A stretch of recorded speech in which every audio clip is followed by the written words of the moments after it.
A very good morning, student. Today we are going to start the topic pH.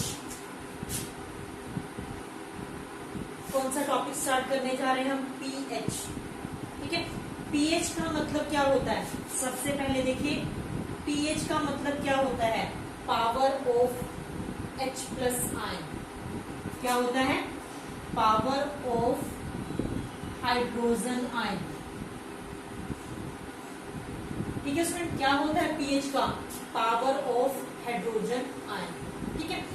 PH का हम क्या करते हैं? एक स्केल जो है यूज करते हैं पीएच की वैल्यू को मेजर करने के लिए. ठीक है. एक स्केल यूज किया जाता है जिस पर इंडिकेट होता है 0 to 14. क्या होता है? 0, 7, 14. ठीक है स्टूडेंट. अब जो 0 से 7 के बीच की वैल्यूज होती हैं वो होती है एसिडिक. वो किसको शो करती है? एसिडिक बिहेवियर को शो करती है, यानी कि एसिड. ठीक है.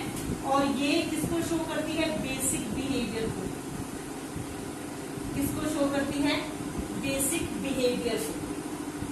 ठीक है. समझ रहे हैं क्या कहना चाहती हूँ? कि पीएच स्केल क्या होता है? PH scale is that scale which is used to measure the H plus ion concentration. जो स्केल जो है H प्लस आयन की कंसंट्रेशन को मेजर करने के लिए यूज किया जाता है उसे हम क्या कहते हैं? पीएच स्केल कहते हैं. Is that clear student? अब देखो 0 पे जो होगा सबसे ज्यादा जो है स्ट्रॉन्ग एसिड होगा, जिसकी वैल्यू क्या होगी? 0 होगी, स्ट्रॉन्ग एसिड होगा. 7 पे क्या होगा? न्यूट्रल. 7 पे क्या होगा? न्यूट्रल. उधर जाएंगे तो बेसिक करेक्टर विल इंक्रीजेस. क्या होगा? बेसिक करेक्टर जो है यहाँ पर you can write here basic character increases. और इस साइड आप राइट कर सकते हैं एसिडिक करेक्टर इंक्रीजेस. समझ रहे हैं स्टूडेंट? समझ में आ रहा है? तो देखिए अब हमारे पास आपने ये सुना होगा विबग्योर. सुना है ना? क्या है? विबग्योर. ठीक है. तो जो हमारे पास है यहाँ पर बीच में G, यहाँ पर आपके पास क्या होगा? V, I, B. उसके बाद क्या बचा? Sorry V, Y, O, R. यहाँ पर क्या होगा? ये आपके पास आ जाएगा हाँ V, I, B. ठीक है. VIBGYOR G, Y, O, R. Student हमने यही किया था ना कि एसिड क्या होते हैं जो किसमें चेंज करते हैं? Q to red. किसमें चेंज करते हैं? Q to रेड में चेंज करते हैं. वहां पर जो है वो रेड टू ब्लू, यानी कि वॉयलेट कलर जो है उसी टाइप का होगा. ठीक है. तो यहाँ यानी कि जो हमारे पास जो स्ट्रॉन्ग होगा तो यहाँ से हम उनके कलर को इंडिकेट कर सकते हैं, कलर्स बता सकते हैं. ठीक है. कि किसका जो है कितना कलर होगा. तो यहाँ पर आप जो है 5, 3. ठीक है. और यहाँ पर हमारे पास क्या होगा? 0 पे ये वैल्यू जो है वो कैलकुलेट हो जाएगी. समझ में आया सबको? तो यानी कि ये स्केल क्या करता है? PH value. अगर आपको बोला जाता है कि if a solution having pH, if a solution having pH less than 7, which behavior it will show? You will have to write here acidic behavior. अगर लेस देन है 7 से तो वो किसको शो कर रहा है? एसिडिक बिहेवियर को. अगर पीएच की वैल्यू ग्रेटर है 7 से तो वो किसको शो कर रहा है? बेसिक बिहेवियर को. किसको शो कर रहा है सर? बेसिक बिहेवियर को जो है शो करता है. समझ में आया सबको? क्लियर हुआ?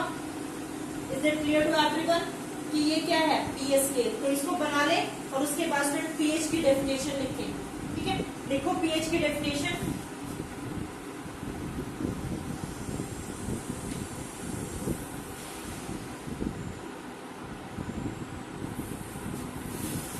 देखिए it may be defined as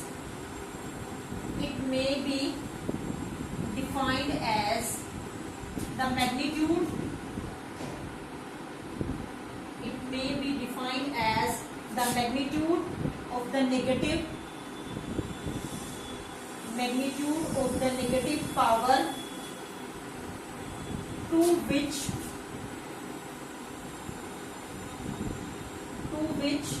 10 must be raised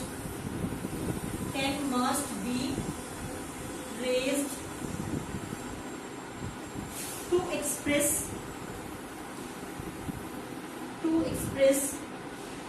the hydrogen ion concentration.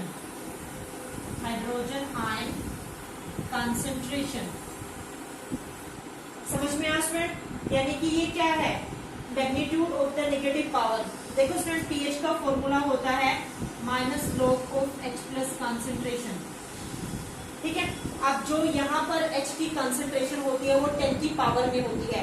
यानी कि जो हमने ग्राफ यहाँ पर स्केल यहाँ पर ड्रॉ किया था, ये आपके पास जो है ड्रॉ किया था एसिडिक और बेसिक बिहेवियर के लिए। तो स्टूडेंट आप इस पे जो है ये जो वैल्यू जो मेजर की जाती है वो किसमें की जाती है, 10 की पावर में की जाती है। ठीक है, किसमें की जाती है, 10 की पावर में जो है मेजर की जाती है।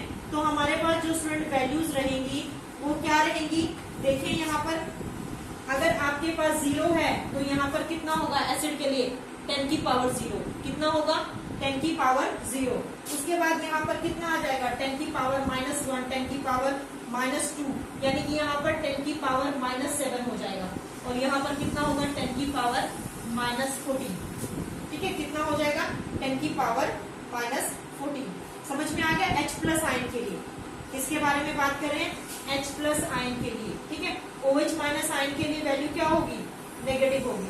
अगर आप OH के बारे में बात कर रहे हैं तो OH की जो वैल्यूज होंगी वो क्या होंगी, -14 से लेकर -1, 0 इस टाइप से जो है चलती रहेगी। समझ में आया स्टूडेंट? यहाँ तक क्लियर हुआ सबको? Is that clear to everyone? तो इसको नोट डाउन कर लें।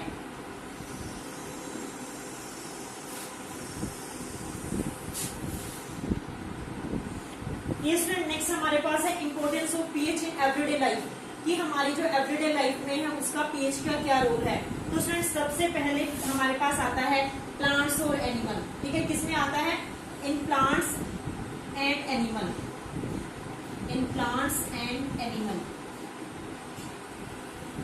देखो स्टूडेंट, जो हमारी बॉडी की जो पीएच रेंज होती है, अगर बॉडी की जो पीएच रेंज होती है वो 7 से कम हो जाती है। ठीक है, यानी कि जो हम स्लाइवा प्रोड्यूस करते हैं या जो ब्लड है उनकी जो पीएच वैल्यू होती है 7.4 होती है।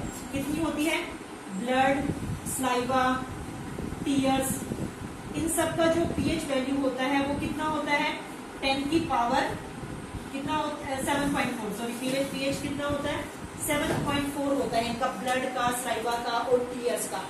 अगर स्टूडेंट इससे वैल्यू अगर इसकी कम हो जाती है, ठीक है, यानी कि अगर हम अपनी ह्यूमन बॉडी की रेंज के बारे में बात करें तो हमारी बॉडी की ह्यूमन पीएच की जो ह्यूमन रेंज है वो 7.0 से 7.8 किसके बीच में लाई करती है, 7.0 के से लेकर 7.8 के बीच में लाई करती है। तो स्टूडेंट हम क्या कह सकते हैं कि जैसे ब्लड, स्लाइवा और टीयर्स का जो पीएच वैल्यू है वो कितना है, 7.4 है।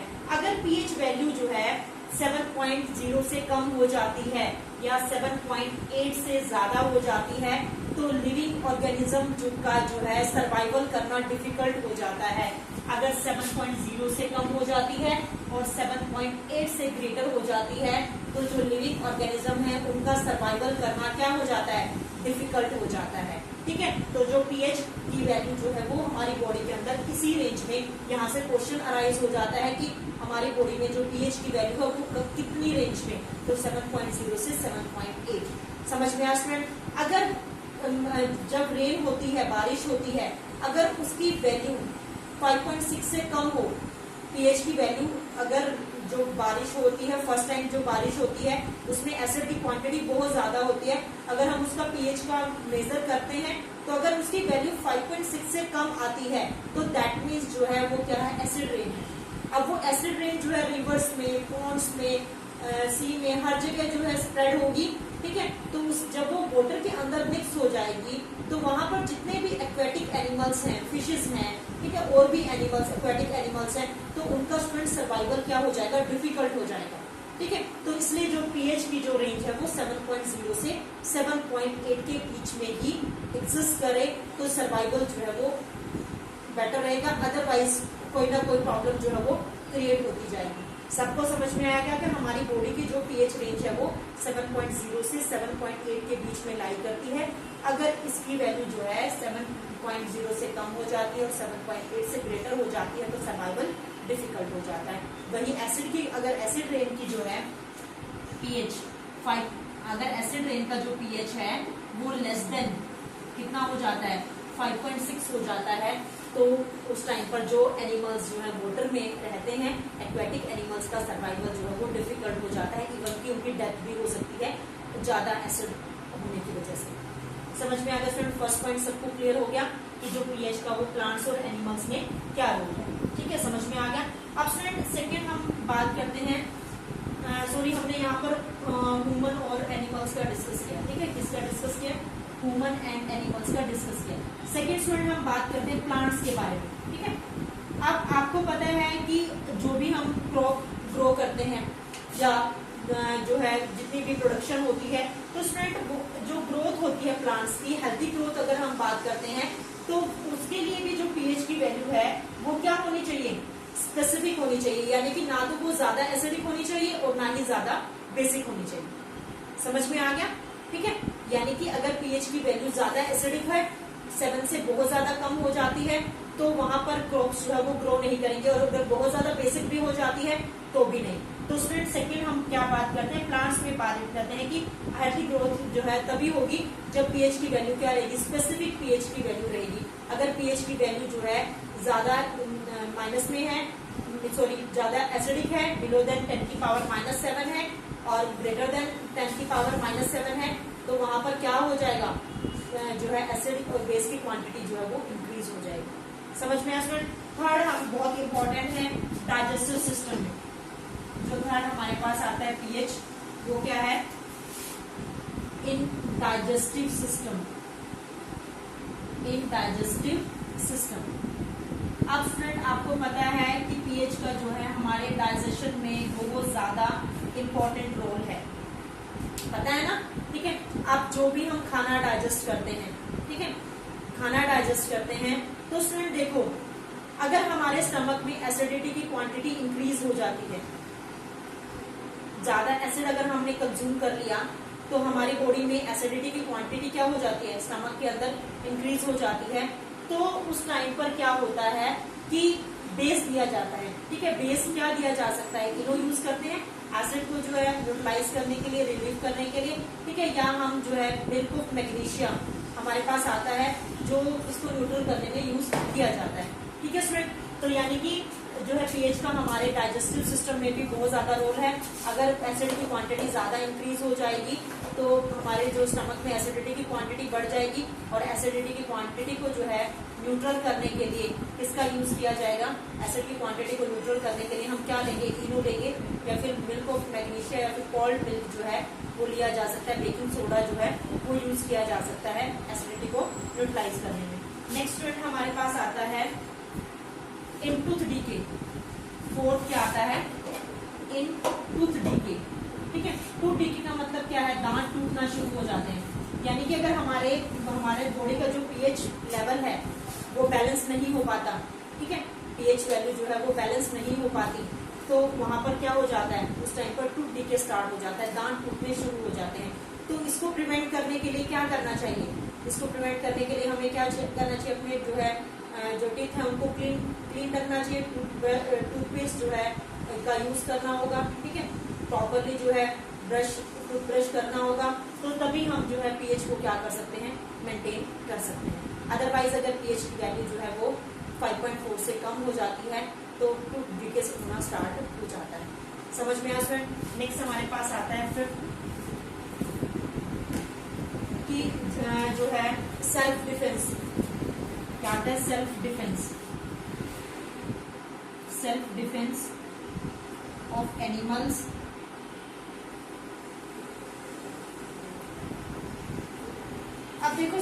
बार जो है भिरड़ वगैरह स्किन पे जो है काट जाती है तो उसमें क्या होता है, एसिड होता है। क्या होता है, येलो वाश। भिरड़ को क्या कहते हैं, येलो वाश। येलो वाश में क्या होता है, मिथेनोइक एसिड। क्या होता है, मिथेनोइक एसिड होता है। ठीक है, वो क्या करती है, मिथेनोइक एसिड छोड़ देती है। ठीक है, जब भी काटेगी तो मिथेनोइक एसिड जो है वो हमारी बॉडी में चला जाएगा, मतलब हमारी बॉडी में एसिड की क्वांटिटी जो है वो इंक्रीज हुई। तो उसको उस टाइम पर न्यूट्रल करने के लिए हमें क्या यूज करना होगा, बेकिंग सोडा होता है घर में, बेकिंग सोडा या सोप के अंदर जो है वो क्या होता है, सोडियम हाइड्रोक्साइड होता है। तो आप बेकिंग सोडा रब करेंगे या फिर सोडियम हाइड्रोक्साइड को रब करेंगे तो उससे हम क्या कर सकते हैं, न्यूट्रलाइज कर सकते हैं। समझ में आया स्टूडेंट सबको, यानी कि हम कैसे सेल्फ डिफेंस कर सकते हैं, क्योंकि आंट स्टिंग होती है या फिर येलो वाश जो स्टिंग होती है उनमें क्या होता है, मिथेनोइक एसिड कंटेन होता है। तो ये क्वेश्चन अराइज हो जाता है कि कौन सा एसिड वहां पर कंटेन होता है। तो स्टूडेंट ये एसिड यहाँ पर कंटेन होता है, तो इसको न्यूट्रलाइज किया जा सकता है। इसको न्यूट्रलाइज जो है वो किससे करेंगे, अगर आप बेकिंग सोडा रब करते हैं या फिर क्या करते हैं, सोप का यूज करते हैं, सोडियम हाइड्रोक्साइड। ठीक है स्टूडेंट, तो ये हमारे पास था। उसके बाद हम ये भी कह सकते हैं कि कॉपर वगैरह जो वेजल्स हैं, ठीक है, जैसे एयर के कांटेक्ट में आते हैं, एयर के कांटेक्ट में आते हैं तो ऑक्साइड की फॉर्मेशन कर सकते हैं। अगर हम वहां पर एसिड का यूज करते हैं तो वो क्या हो जाएंगे, अगर हम वहां पर जो है लेमन वगैरह से उसको साफ करते हैं तो वो क्या करेंगे, जो उन्होंने जो है शाइनिंग जो अपनी नेचर है उसको जो है लूज कर दिया था। ठीक है, तो वो दोबारा से उसको क्या करेंगे, रिगेन हो जाएगा वहां पर उसका शाइनिंग हो। तो स्टूडेंट ये मेन हमारे पास यहाँ सेल्फ डिफेंस ऑफ एनिमल तक था। ये हमारे पास क्या है, पीएच का टॉपिक जो है कंप्लीट होता है, तो इसको नोट डाउन कर लें। और आपकी बुक में एनसीईआरटी में बहुत अच्छे से दिया हुआ है ये वाला टॉपिक जो है पीएच का, आप वहां से स्टडी करेंगे और मैंने नोट्स में भी जो है मैं ये डिस्क्राइब किया हुआ। ये स्टूडेंट नेक्स्ट टॉपिक हमारे पास आता है NaOH सोडियम हाइड्रोक्साइड। ठीक है, तो स्टूडेंट सबसे पहले हम इसकी प्रिपरेशन के बारे में बात करेंगे। किसके बारे में बात करेंगे, प्रिपरेशन। देखो स्टूडेंट, जब हम NaCl के को वाटर में डिसोल्व करते हैं और उसके अंदर इलेक्ट्रिसिटी को पास करते हैं तो हमारे पास बनता है NaOH। क्या बनता है, NaOH की फॉर्मेशन होती है, साथ में क्लोरीन गैस जो है वो लिबरेट हो जाती है। ठीक है, समझ में आया स्टूडेंट, क्या करना है, देखो अब हमने यहाँ पर NaOH को वाटर में डिसोल्व किया। ठीक है, किसने डिसोल्व किया, वाटर में, और क्या किया, इलेक्ट्रिसिटी पास की। क्या किया, इलेक्ट्रिसिटी पास की, तो क्या बना, सॉरी NaCl, यहाँ पर क्या लिया हमने, NaCl के अंदर क्या किया, वाटर में डिसोल्व कर दिया NaCl को और इलेक्ट्रिसिटी पास की। तो देखो ये इसके साथ होगा तो क्या बनाएगा, हाइड्रोक्साइड। अब Na की वैलेंसी +1 होती है, इसका -1 होता है, तो क्या बन जाएगा, NaOH की फॉर्मेशन हो जाएगी। तो साथ में यहाँ से क्या लिबरेट होगा, क्लोरीन, और क्या बचा, हाइड्रोजन। ठीक है, क्या बचा, हाइड्रोजन। अब आप इसको बैलेंस कर लेंगे। अब Cl2 2 है तो यहाँ पर 2 आ जाएगा, यहाँ भी 2 आ जाएगा, हाइड्रोजन कितना हुआ 4, तो यहाँ पर आ जाएगा। समझ में आया स्टूडेंट, क्या किया हमने, इसको NaCl को ब्राइन भी कहते हैं। क्या कहते हैं, ब्राइन। ठीक है, जब हमने ब्राइन में वाटर को डिसोल्व किया, वाटर डिसोल्व किया और उसके बाद उसमें इलेक्ट्रिसिटी पास की तो क्या बना, सोडियम हाइड्रोक्साइड। किसकी फॉर्मेशन हुई, सोडियम हाइड्रोक्साइड की फॉर्मेशन हुई। ठीक है, समझ में स्टूडेंट। और इस प्रोसेस को हम क्या कहते हैं, क्लोर एल्कली प्रोसेस कहते हैं। क्या कहते हैं, this process is known as chlor alkali process. क्या कहते हैं इस प्रोसेस को हम, क्लोर एल्कली प्रोसेस, क्योंकि यहाँ पर क्या हुई है, क्लोरीन गैस फॉर्म हुई। समझ में आ गया। ये एग्जाम में आपसे इस टाइप से आ सकता है क्वेश्चन कि what will form when brine is dissolve in water and passing the electricity. दूसरा ये आ सकता है कि जो क्लोरो एल्कली प्रोसेस है उसको राइट डाउन कीजिए। समझ में आ गया स्टूडेंट। उसके बाद हमारे पास आती हैं इसकी जो है यूजेस। क्या आते हैं, यूजेस। ठीक है, तो देखो स्टूडेंट यूज क्या होते हैं इसके, और एक चीज और, इसको सोडियम हाइड्रोक्साइड को कास्टिक सोडा भी कहते हैं। क्या कहते हैं, कास्टिक सोडा। क्या कहते हैं स्टूडेंट, इसको कास्टिक सोडा भी कहते हैं। तो देखो यूज कहाँ कहाँ पर होता है ये, देखो स्टूडेंट सोप बनाने में इसका यूज होता है, यानी कि जो कपड़े धोने वाली साबुन होती है ना उसमें सोडियम हाइड्रोक्साइड होता है। क्या होता है, सोडियम हाइड्रोक्साइड, यानी कि first in manufacturing in manufacturing of soap, किसको बनाने में, साबुन को बनाने में यूज किया जाता है, यानी कि डिटर्जेंट्स में भी हम इसका यूज करते हैं। सेकेंड स्टूडेंट, ये जो है क्या किया जाता है, पेपर इंडस्ट्री में, किसमें यूज होता है, ये पेपर इंडस्ट्री में इसका यूज किया जाता है, किसमें यूज किया जाता है, पेपर इंडस्ट्री में। थर्ड हम बात करते हैं डाइज बनाने में, किसमें, in manufacturing of dyes, in manufacturing of dyes, यानी कि डाइज बनाने में इसका यूज किया जाता है। फोर्थ स्टूडेंट हमारे पास आता है, ये जो है किसमें यूज किया जाता है, laboratory reagent, as a laboratory reagent, किसमें यूज किया जाता है, लैबोरेटरी रिएजेंट, क्योंकि हम लैब में इसका यूज करते हैं, ठीक है। और किसमें, पेट्रोलियम रिफाइनिंग में, किसमें यूज किया जाता है ये, इन पेट्रोलियम रिफाइनिंग। समझ में आया स्टूडेंट, ये हमारे पास थे इसके जो है यूजेस। सोडियम हाइड्रोक्साइड का टॉपिक कंप्लीट होता है, प्रिपरेशन और uses. Is that clear to everyone student? अब हम नेक्स्ट जो है टॉपिक स्टार्ट करते हैं, ठीक है। नेक्स्ट टॉपिक हमारे पास क्या है, ब्लीचिंग पाउडर। नेक्स्ट टॉपिक क्या है, ब्लीचिंग पाउडर। ये स्टूडेंट नेक्स्ट टॉपिक हमारे पास है ब्लीचिंग पाउडर, ठीक है। तो सबसे पहले हम इसकी प्रिपरेशन के बारे में बात करेंगे। देखिए स्टूडेंट, अगर हम कैल्शियम हाइड्रोक्साइड में, इसको क्या कहते हैं, कैल्शियम हाइड्रोक्साइड, क्या कहते हैं, कैल्शियम हाइड्रोक्साइड में अगर हम एडिशन करते हैं क्लोरीन गैस, यानी कि क्लोरीन गैस को अगर आप कैल्शियम हाइड्रोक्साइड में पास करते हैं तो किसकी फॉर्मेशन होगी, CaOCl2, किसकी फॉर्मेशन होगी, Cl2। अब यहाँ पर क्या निकलेगा, वाटर प्लस में H2O। समझ में आया स्टूडेंट? कैल्शियम हाइड्रोक्साइड में जब हम किसकी एडिशन करेंगे, क्लोरीन गैस को पास करेंगे तो किसकी फॉर्मेशन होगी, CaOCl2 प्लस में H2O, ठीक है। इसको हम क्या कहते हैं, COH2 को स्लिप लाइन भी बोलते हैं ना। और ये आपके पास क्या है, ब्लीचिंग पाउडर, इसका फॉर्मूला है, ये बहुत इंपॉर्टेंट है, एग्जाम में पूछ लेते हैं कि right the name of the bleaching powder, तो इसको हम क्या कहते हैं, CaOCl2, इसका फॉर्मूला है। अब स्टूडेंट हम इसके बारे में बात करते हैं, इसकी प्रॉपर्टीज, ठीक है। किसके बारे में बात करेंगे, प्रॉपर्टीज के बारे में। तो देखिए स्टूडेंट, जो ब्लीचिंग पाउडर होता है, ठीक है, प्रॉपर्टीज में हम क्या बात करेंगे कि जो ब्लीचिंग पाउडर है अगर उसमें हम एडिशन करते हैं CO2, ठीक है, रिएक्शन विद CO2 यानी कि कार्बन डाइऑक्साइड के साथ रिएक्शन, अगर आप CaOCl2 में कार्बन डाइऑक्साइड को पास करते हैं तो क्या पॉसिबिलिटी होगी, हमेशा कार्बोनेट ही बनेगा। क्या बनेगा, कार्बोनेट, यानी कि CaCO3 प्लस में किसकी फॉर्मेशन, Cl2 जो है वो लिबरेट हो जाएगी। समझ में आया स्टूडेंट? जब ब्लीचिंग पाउडर में एडिशन करोगे CO2 की तो हमेशा क्या बनेगा, कार्बोनेट। क्या बनेगा, कार्बोनेट। इसको हम क्या कहते हैं, कैल्शियम कार्बोनेट कहते हैं। क्या कहते हैं, कैल्शियम कार्बोनेट कहते हैं।